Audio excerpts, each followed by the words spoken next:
Brinton, a baseball player from UCCS. Give it up for Mikey.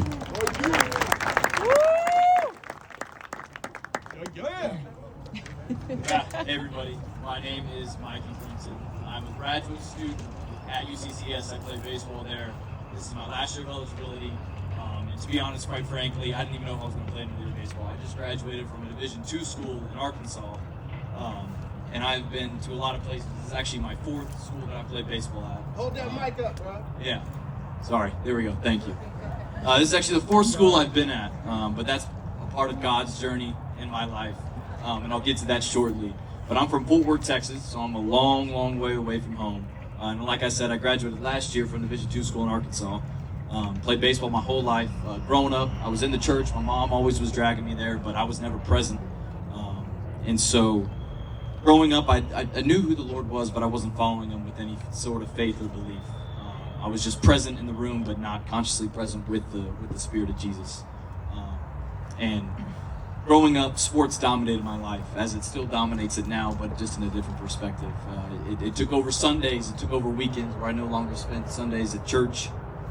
It controlled my life, and with the sports became the validation through sports. I wanted people to see me through the lens of my success, and my success only, whether it was me performing on the varsity team in football and baseball, or whether it was me going to a D1 university, or whether it was me succeeding in college. And all these things just accumulated to take hold of my life and draw me further away from the Lord. And it wasn't really until about my third year in school where I found the Lord again. And through this time of high school and college, I was just in this, it felt like this deep slumber, this deep just unconsciousness living, where I was falling into the sins of the flesh and living for the worldly desires and pleasures. And I yearned for it. Everything I wanted was the things that were present and in this moment now.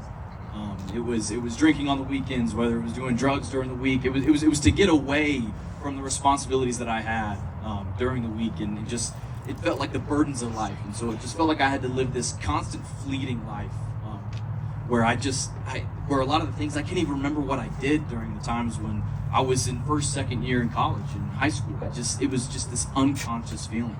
And the Lord constantly and conditionally kind of woke me up coming into my fourth year of school. And he did this by bringing people back into my life that showed me the way of the Lord. And he brought me people that were a part of FCA, and that got me connected and got me asking questions and got me continually just kind of piece by piece. The Lord was just putting these people into my life to just draw myself closer to him. And one of those people I want to give a shout out tonight, they're actually here. It's the Tidwells. Tidwells, can you give me a wave real quick? I see you right there. They play a significant part in my journey, more than they could ever imagine or I could speak of. I've been a part with them, feeling like a family member for the past couple of years, but I want to give a shout out to their son Caleb, who is my best friend. Caleb is 26 and he has a form of autism, but it is no challenge to him. He motivates me every day, just seeing his wisdom and his love for God. And you could point out any character in the Bible and he would know exactly who it is and exactly what chapter it's from. And it is a testament that if he doesn't have a roadblock to Jesus, then none of us do. God's grace is forever abounding and forever in our midst. And so that's part of the testimony that I share, is that God unconditionally, continually brought people into my life to awake me from my slumber that I was in, living for the fleshly desires of the world, just as it says in Titus 3, starting in verse 4. I'm going to paraphrase, but it basically says that we were once foolish and under deception of the flesh, of the things that are present, but through God's mercy with his son Jesus, he brings grace abundantly and fervently. And so over this time, God just began awakening my soul to God's truth through the Word and through the community that he installed with me through FCA and all these things. And after so long, I just knew that this slumber could last no longer, that I had to awaken from these things that were just controlling my flesh in the moment.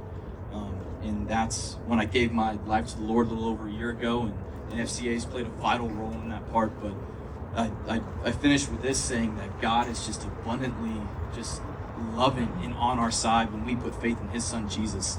And that has kind of been continually just remembered. I have to continue to remind myself that, is that if God is for us, who can be against us? And so that's what I share with y'all tonight, that it's a simple act of faith. It's a simple step of obedience in the path that God will eventually lead us into the part of sanctification and wisdom, but it takes just one act of just belief and to let God into your heart, just allow Him to soften our hearts, to be humble in His grace and His presence with His Son Jesus. So I just urge y'all tonight, just be humble within yourselves, read the scriptures, and just fervently look to God in all things, because He is for us, and the only one who's against us, Jesus, has full role and full constraint over us. So, Amen. just thank y'all so much.